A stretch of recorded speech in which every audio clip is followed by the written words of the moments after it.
Merci beaucoup, Monsieur le ministre.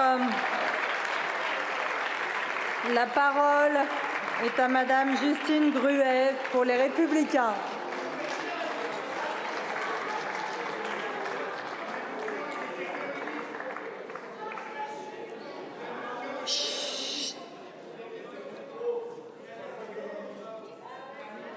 Allez-y, mes chers collègues, il n'y a pas de micro. Merci. C'est bon. Merci Madame la Présidente. Je pense que ma question aurait pu intéresser les députés du Rassemblement national. Madame la Première ministre, ces derniers jours, des milliers de nos concitoyens ont été destinataires d'un avis de taxe d'habitation. Recevoir un courrier de l'administration fiscale n'a rien d'étonnant, me direz-vous. Ce qu'il est plus, c'est que des enfants en aient été destinataires. Comment en est-on arrivé à cette situation ubuesque? Eh bien, parce que l'administration a décidé de tout automatiser en confiant la gestion des impôts locaux à la plateforme Gérer mes biens immobiliers. Les contribuables auraient donc commis des erreurs en renseignant leurs données. Or, il ne s'agit pas là d'un simple bug informatique qui aurait généré des erreurs à la marge, mais bien d'un problème plus profond et plus grave, révélateur d'une dérive d'hypercentralisation déconnectée de tout bon sens. Oui, les Français font face à de vraies difficultés dans leur démarche, que l'administration entretient et amplifie. Notre pays détient le bien triste record du niveau d'impôts, de taxes et de cotisations le plus élevé d'Europe. Et pourtant, nos services publics sont de moins en moins efficients, de moins en moins présents dans nos territoires. Nos compatriotes n'ont plus d'interlocuteurs en face d'eux. Et malgré leur bonne volonté, ce ne sont pas les agents des maisons France Service qui seront en capacité de tout régler. On voit aujourd'hui le résultat de la renationalisation de la taxe d'habitation qui, en perdant son caractère d'impôt local, a perdu l'efficacité de nos territoires qui maîtrisaient parfaitement le sujet. Madame la Première ministre, ma question est la suivante.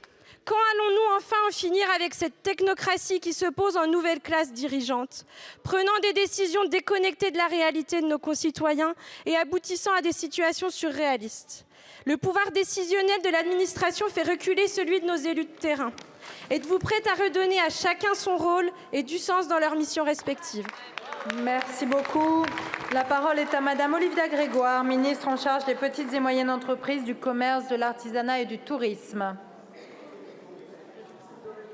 Merci Madame la Présidente. Madame la députée Gruet, je vous prie d'excuser l'absence de Bruno Le Maire qui est en Nouvelle-Calédonie. Il ne s'agit pas d'un bug de la plateforme Gérer mes biens immobiliers, mais bel et bien d'une erreur dans un processus qu'on peut qualifier d'industriel.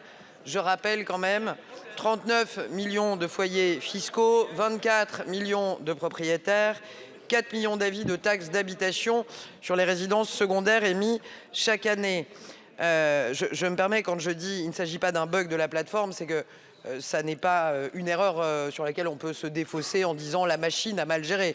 C'est l'humain et le processus derrière, et c'est donc entièrement notre faute. J'avais à cœur de le préciser.